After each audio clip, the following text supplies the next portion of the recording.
E nós sabemos a história. A mãe dele era esposa de um soldado, de um guerreiro, que foi tomada, à força. E ele nasceu nesse relacionamento. Mas isso não significa que ele também tinha que ser mau. E aqui neste momento, Salomão é um homem fiel a Deus, um homem espiritual. Isso não afetou a vida de Salomão. No momento, a vida de Salomão está bem. Lá na frente, na história de Salomão, nós vamos ver que Salomão, ele desviou, porque, os irmãos sabem a história, Salomão foi um dos reis que teve tudo que um homem carnal, humano, quer ter. Salomão foi o único homem que teve. Salomão teve todas as riquezas da terra. Salomão construiu o maior templo mais magnífico da história da humanidade. Salomão, na época, ele tinha os melhores carros. Suas carruagens era banhada a ouro, seus cavalos eram importados do Egito. Salomão era riquíssimo, ele tinha toda a riqueza, e além de tudo, ele tinha toda a sabedoria. Deus deu para ele, nunca nenhum homem recebeu. E para completar, o homem carnal, que todo homem carnal, o homem carnal quer ter, ele foi o homem que mais teve mulheres. E isso foi a ruína de Salomão. Isso foi o problema de Salomão. Mas não foi por causa disso. O problema de Salomão não tem nada a ver com o problema do seu pai e dos seus irmãos. Isso não afetou. Maldição hereditária, isso é uma coisa que Jesus já quebrou isso tudo. Isso não existe. Mas aqui Jesus não tinha medo, Mas mesmo nesse caso aqui, Salomão não tinha nada a ver, não era maldição hereditária. O que causou o problema depois, no futuro, na vida de Salomão, foi porque ele, se tornando um homem carnal, ele começou a relacionar com muitas mulheres de outras raças, outros povos, que trouxe a idolatria para o meio do povo. Aí Salomão veio sofrer as consequências, a consequência do seu próprio pecado, não consequência do pecado do pai. Muito pelo contrário, depois que Davi pecou, Davi sofreu a consequência, porque Davi não pôde construir o templo. Mas aí Deus falou assim: mas eu vou fazer com o teu filho reine.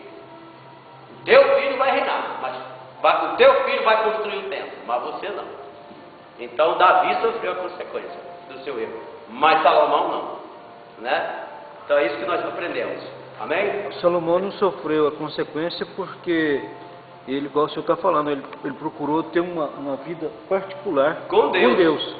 Então, a partir do momento que nós procuramos uma vida particular com Deus, Deus cancela todas essas consequências. Mesmo no Velho Testamento, quando alguém aproximava de Deus e tinha um relacionamento espiritual com Deus, a maldição não vinha sobre ele. Vocês veem que Absalão sofreu, a filha de Davi sofreu, o outro, Aminon sofreu por causa do pecado do pai. Isso passou para os filhos. Mas Salomão também era filho, já foi diferente. Mas por quê? Você já vê, Salomão pagava sacrifícios ao Senhor. Salomão, ele aproximava de Deus, ele tinha um relacionamento com Deus. Então o que quebra a maldição é comunhão com Deus, é vida espiritual com Deus. Mesmo no Velho Testamento nós já aprendemos isso. Quando alguém aproximava de Deus, Deus se aproximava dele, e a maldição não chegava à casa dele. No Velho Testamento nós já encontramos isso através da vida de Salomão, O Abel e Caim. O Abel e Caim. A diferença de apresentar um sacrifício ao Senhor. Deus se agradou do sacrifício de Abel, mas não de Caim. Exatamente. Ela procurou um relacionamento com Deus. Exatamente. Então, é a forma que aproxima de Deus, é a forma que você oferece o seu sacrifício a Deus, que vai fazer com que Deus se agrada do seu sacrifício. E foi o que aconteceu com Salomão. Deus se agradou do sacrifício de Salomão. Então não houve maldição sobre a vida de Salomão. Salomão foi um homem próspero e abençoado, Vamos continuar. Nós temos só 20, vou tentar com 15 minutos fechar tudo, hein, irmãos? O tempo é curto.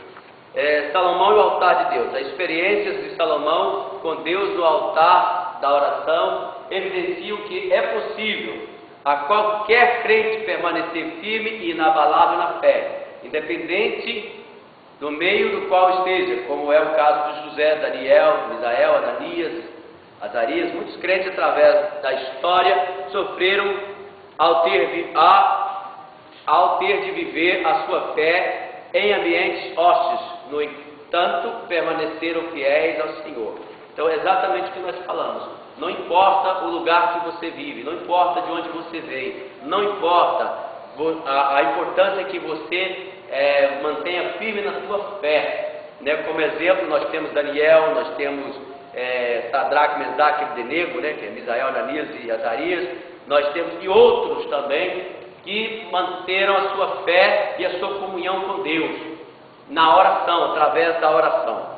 Terceiro, a oração de Salomão na inauguração do templo. A oração de Salomão revela a sua bondade e a grandeza de seu coração para com o povo, bem como manifesta o seu conhecimento sobre o que Deus é capaz de fazer por meio da oração, algo que todo crente deve meditar. A confiança no poder de Deus demonstrada por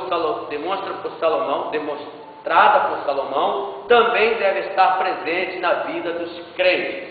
Amém? Então, quando nós confiamos no poder de Deus, nós temos essa deve ser a atitude de todo crente. Nós temos que confiar no poder de Deus. Você já viu crente que ora e não confia na oração? Não confia? Né? Aquela oração, Senhor, eu vou dar um exemplo aqui da minha casa, e às vezes acontece até uma guerrazinha, né, entre eu e minha esposa, porque ela diz que o meu filho tem um problema de saúde, eu digo que não tem, e ela diz que tem, eu digo que não tem. E às vezes a gente fala, vamos orar, e se tem um problema, vamos orar, Jesus vai curar. Aí ela, tá bom, mas no final do ano eu vou levar para ele ser operado. Eu falo, mas não entendo. A gente ora, então vamos orar para Jesus curar. A gente ora, ela fala, mas não esqueça, tem que guardar o dinheiro para levar o menino para operar no final do ano. Eu acabei de orar para Jesus curar. Então é não confiar no Deus que nós servimos. Né? Confia no médico, mas não confia em Deus. Então é esse tipo de crente. Existe crente que não confia no Deus que ele serve. Ele serve, mas não confia. Então nós precisamos aprender com Salomão. E Salomão, ele confiava em Deus. Ele depositava a sua total confiança no Senhor. E como crente, servo de Deus, nós temos que confiar no Senhor. Né? E a Bíblia diz que os que confiam no Senhor são como os montes de Sião, que não se abalam, mas permanecem para sempre. Amém. Esses são os que confiam no Senhor. Agora, quando você vê que alguém que vive com a vida abalada, tudo arrebentado, é porque está faltando a confiança no Senhor. Amém? As características da oração de Salomão. Primeira característica da oração de Salomão.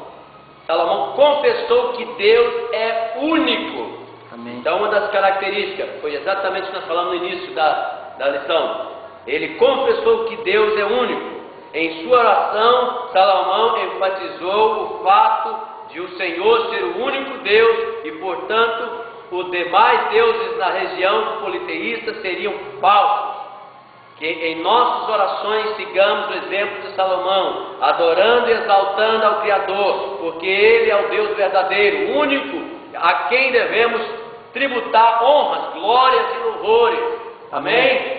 Então, na nossa oração, nós não podemos esquecer deste princípio. É um princípio, irmão, básico para a oração, uma oração com propósito, uma oração sábia. É você reconhecer que Deus está acima de todas as coisas e não existe outro além do Senhor. Amém. Isso é importante, né? Quando você for orar, você lembra, você está falando com o Criador. Aleluia. Com aquele que te dá a vida, aquele que governa todas as coisas.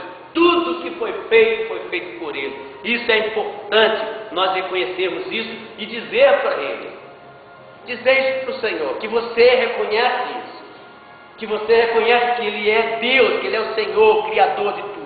Isso é muito importante. Então, isso foi uma das características da oração de Salomão. Se você ler o texto aí em 2 Crônicas 6, versículo 14, você vai ver isso.